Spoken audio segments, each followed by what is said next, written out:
पवित्र बाइबल का वचन पढ़े और सुने जाने पर प्रभु यीशु मसीह आपको और आपके परिवार को आशीष दे। पवित्र बाइबल यहेजकेल की पुस्तक का 11 अध्याय वचन 1 से 25 यह कहता है।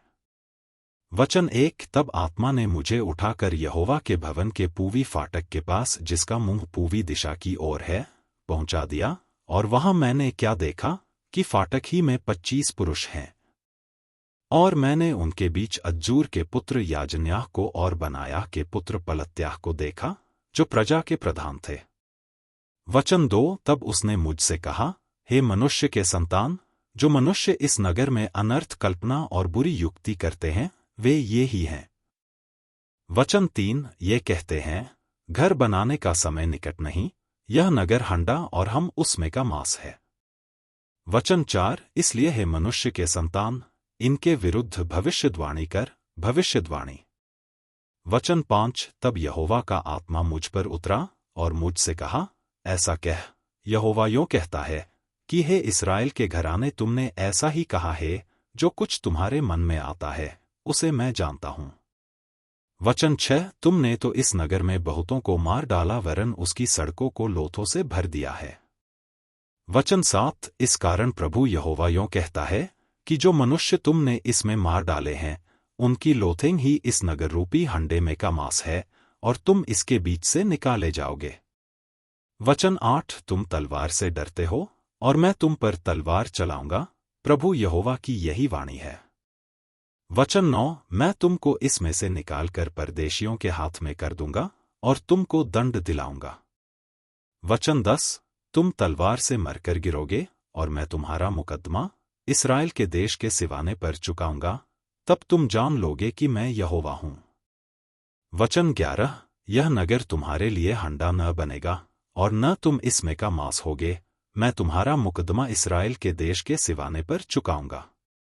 वचन 12 तब तुम जान लोगे कि मैं यहोवा हूं, तुम तो मेरी विधियों पर नहीं चले, और मेरे नियमों को तुमने नहीं माना, परंतु अपने चारों ओर की अन्य जातियों की रीतियों पर चले हो।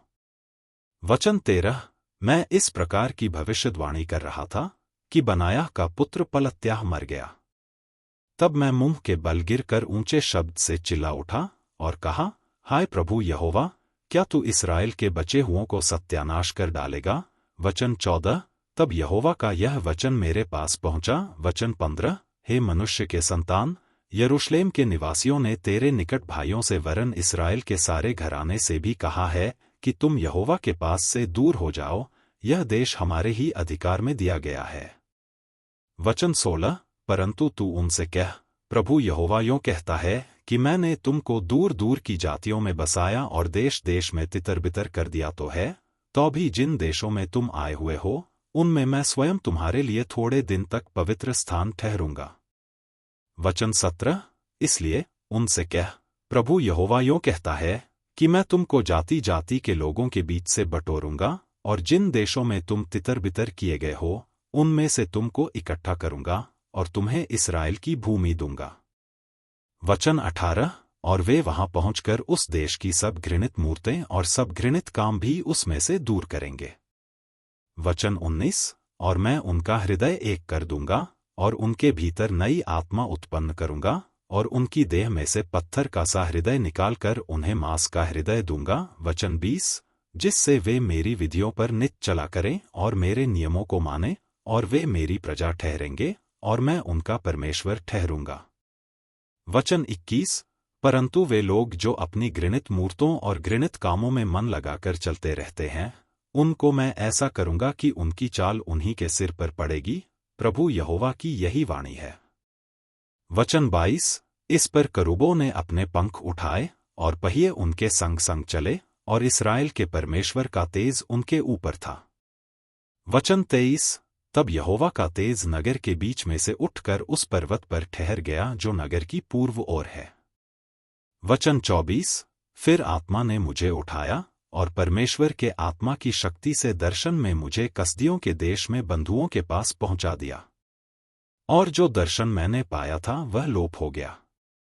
वचन 25 तब जितनी बातें यहोवा ने मुझे दिखाई थीं, वे मैंने बंधुओं को बता दीं।